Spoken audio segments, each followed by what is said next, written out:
తిరుపతి జిల్లా డకిలి మండలం వెంబలూరు గ్రామం అంబేద్కర్ నగర్ నందు గౌతమ బుద్ధుడు విగ్రహావిష్కరణ కార్యక్రమం జరుగునని కార్యక్రమానికి ముఖ్య అతిథులుగా అంబేద్కర్ ధర్మ పోరాట సమితి వ్యవస్థాపకులు మాస్టర్ ఇంగిలాల రామచంద్రారావు అలాగే బంతేజీ ధర్మానంద ముఖ్య అతిథులుగా విచ్చేస్తారని నిజమాల ప్రసాద్ అన్నారు. ఈరోజు కలువాయి మండలంలోని ఏడీపీఎస్ కార్యాలయంలో మీడియా సమావేశం నిర్వహించారు. ఈ కార్యక్రమంలో బంతేజీ ధర్మానంద మాట్లాడుతూ సమత, మైత్రి, కరుణ, ప్రజ్ఞశీల, కరుణ, స్వేచ్ఛ, సమానత్వం, సౌభద్రత్వం లాంటి మహోన్నత గుణాలు కలిగిన ధర్మం బౌద్ధమని అన్నారు. వెంబలూరు గ్రామం అంబేద్కర్ నగర్ నందు గౌతమ బుద్ధుడు విగ్రహావిష్కరణ కార్యక్రమం జరుగునని ఈ కార్యక్రమానికి ముఖ్య అతిథులుగా అంబేద్కర్ ధర్మ పోరాట సమితి వ్యవస్థాపకులు మాస్టర్ ఇంగిలాల రామచంద్రారావు అలాగే బంతేజీ ధర్మానంద ముఖ్య అతిథులుగా విచ్చేస్తారని నిజమాల ప్రసాద్ అన్నారు.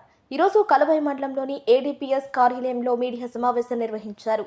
కార్యక్రమంలో బంతేజీ ధర్మానంద మాట్లాడుతూ సమత, మైత్రి, కరుణ, ప్రజ్ఞ, శీల, కరుణ, స్వేచ్ఛ, సమానత్వం, సౌభ్రాతృత్వం లాంటి మహోన్నత గుణాలు కలిగిన ధర్మం బౌద్ధ ధర్మం అని అన్నారు. ఇదే సామాజిక సాంస్కృతిక చైతన్యానికి పునాదిగా గౌతమ బుద్ధుడు ఏర్పాటు చేయడం జరిగిందని 1956 అక్టోబర్ 14వ తేదీన బాబాసాహెబ్ అంబేద్కర్ నాగ్పూర్ పట్టణంలో 6 లక్షల మందితో బౌద్ధ ధర్మాన్ని స్వీకరించారని, మనల్ని బౌద్ధ ధర్మాన్ని జీవన ధర్మంగా స్వీకరించాలని పిలుపునిచ్చారు.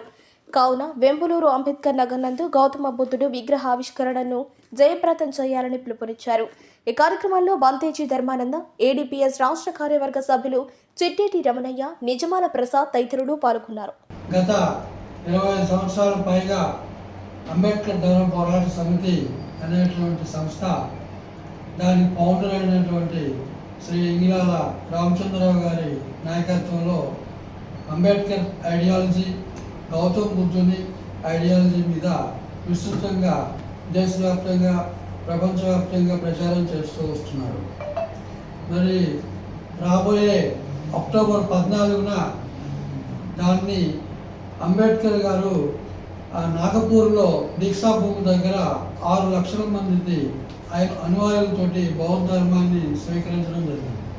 దానినే అంబేద్కర్ అందరూ కూడా ధర్మచక్ర ప్రవర్తన దినంగా జరుపుకుంటారు.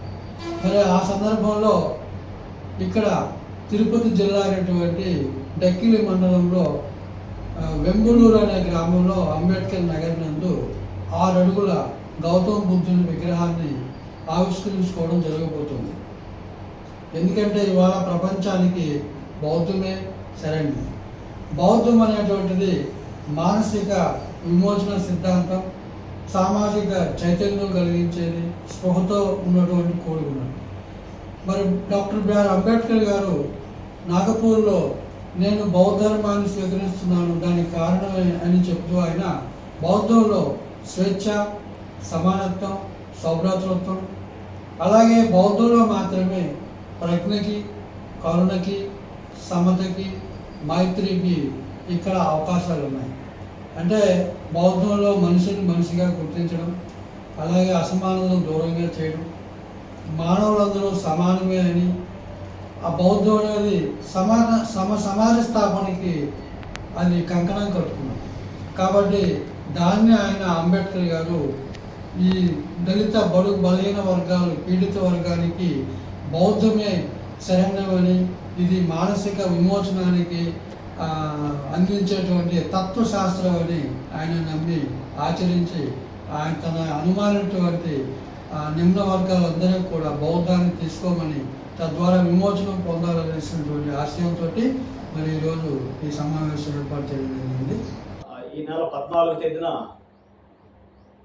తిరుపతి జిల్లా ఎంబలూరు డక్కిలి మండలంలో గౌతమ బుద్ధుని విగ్రహం ఆవిష్కరణ జరుగుతున్నది అంబేద్కర్ ధర్మ పోరాట సమితి ఆధ్వర్యంలో. అయితే బాబాసాహెబ్ అంబేద్కర్ గారు 1956లో బౌద్ధాన్ని 6 లక్షల మందితో స్వీకరింపజేశారు తన అన్యులతో. ఆ వారసత్వాన్ని అంబేద్కర్ ధర్మ పోరాట సమితి నాయకులు ఇంగిలాల రామచంద్రరావు సారు ఆధ్వర్యంలో ఈ బౌద్ధము దీక్షలు నెల్లూరు జిల్లాలో 20,000 మందితో బౌద్ధం తీసుకోవడం జరిగింది. అలాగే బాబాసాహెబ్ అంబేద్కర్ ఈ దేశంలో పీడిత ప్రజలు, అంటరాని జాతి వాళ్ళు, విమోచన పొందాలంటే బౌద్ధునే శరణమని ఆయన చెప్పున్నాడు. అందుకని అంబేద్కర్ ధర్మ పోరాట సమితి ఆధ్వర్యంలో ఈ బౌద్ధ స్వీకరణ కుటుంబాలుగా కొన్ని వేల మందిని తీసుకోవడం జరిగింది. అలాగే మేమందరం కూడా కుటుంబాలుగా బౌద్ధాన్ని ఆచరిస్తున్నాము. అందరూ కూడా ఈ దేశంలో ఉండే ప్రజలందరూ కూడా బౌద్ధంని ఆచరిస్తే దేశ శాంతి కోసం, ప్రపంచ శాంతి కోసం బౌద్ధమే ఆదర్శమని బాబాసాహెబ్ అంబేద్కర్ గారు ఆయన రచనలో పొందుపరుచున్నారు. అట్లాగే రాజ్యాంగంలో కూడా పొందుపరుచున్నారు. అందుకని ప్రతి ఒక్కరు కూడా ప్రజలందరూ కూడా బౌద్ధాన్ని ఆచరిస్తే ప్రజలు సుఖ సంతోషాలతో ఉంటారని, అందరూ స్వేచ్ఛ, సమానత్వం, సౌభ్రాతత్వంతో ఉంటారని కోరుకుంటూ ఈ నెల అక్టోబర్ 14వ తేదీన బాబాసాహెబ్ అంబేద్కర్ 1956 అక్టోబర్ 14న ఆయన ఒక చారిత్రాత్మకమైనటువంటి ఈ దేశంలో ఒక గొప్ప బౌద్ధ మత ధర్మ శ్రీకారం చుట్టిన రోజు. ఆ రోజుని ఈరోజు దేశవ్యాప్తంగా మనం ధమ్మచక్ర పరివర్తన దినంగా అంబేద్కర్ అనుయాయులు అందరూ ఒక వేడుకగా అంబేద్కర్ అక్టోబర్ 14ని జరుపుకుంటాం. అయితే ఆయన 1936లోనే నేను దురదృష్టవశాత్తు హిందూగా పుట్టాను కానీ హిందూగా మరణించనని చెప్పి ఆయన చెప్పడం జరిగింది. ఆ తర్వాత ఆయన బౌద్ధాన్ని తీసుకోవడం జరిగింది. ఈ బౌద్ధంలో ఎన్నో తరతరాలుగా అంటరానితనానికి, అసమానతలకు, అన్యాయానికి, నిరంకుశత్వానికి నెలకొన్నటువంటి హిందూ మతాన్ని వదిలిపెట్టి ఆయన బౌద్ధ ధర్మాన్ని స్వీకరించడం జరిగింది. ఆ బౌద్ధ ధర్మాన్ని స్వీకరించి కొన్ని లక్షల మందిని కుల నరకం నుండి బయటపెట్టడం జరిగింది. అందుకనే ఈరోజు అంబేద్కర్ అభిమానులుగా, అంబేద్కర్ వారసులుగా, అంబేద్కర్ ఆనాడు తీసుకున్నటువంటి చారిత్రాత్మకమైనటువంటి బౌద్ధ ధర్మాన్ని మన జీవన ధర్మంగా మనం స్వీకరించి ఆ జీవన మార్గంలో మనం పయనించాలని ఆయన కోరుకున్నాడు, మనల్ని ఆదేశించాడు. మీరంతా బౌద్ధ ధర్మంలోనే జీవించండి, బౌద్ధ ధర్మమే మీ యొక్క మానసిక విముక్తికి, బానిసత్వ విముక్తికి మార్గమని ఆయన మనకు బోధించాడు. కాబట్టి మనం బౌద్ధ ధర్మాన్ని మనం ధర్మంగా స్వీకరించి మన జీవన మార్గంగా ఎంచుకోవాలనే క్రమంలో అంబేద్కర్ ధర్మ పోరాట సమితి గత 20 సంవత్సరాలుగా మన అంబేద్కర్ ధర్మ పోరాట సమితి వ్యవస్థాపకులు గౌరవనీయులు ఇంజనీర్ రామచంద్రరావు గారి ఆధ్వర్యంలో ఈ బౌద్ధ ధర్మాన్ని మనం ముందుకు తీసుకోవడం జరుగుతుంది. అందులో భాగంగా మనం రేపు డక్కిల్లో అక్కడ వెంబులూరు అనే గ్రామంలో అంబేద్కర్ నగర్లో బుద్ధుడి యొక్క విగ్రహాన్ని మనం ఆవిష్కరించుకోవడం జరుగుతుంది. ఈ ఆవిష్కరణ కార్యక్రమానికి మన అంబేద్కర్ ధర్మ పోరాట సమితి వ్యవస్థాపకులు జ్ఞానబోధి ఇంగ్లాండ్ రామచంద్రరావు గారు వస్తున్నారు. అలాగే మనకు అంబేద్కరిజంలో అంబేద్కర్ బౌద్ధానికి ఒక బిక్కుగా ఉన్నటువంటి మన బందేజీ దమ్మానంద్ గారు కూడా ఆ విగ్రహ ఆవిష్కరణ కార్యక్రమానికి వస్తున్నారు.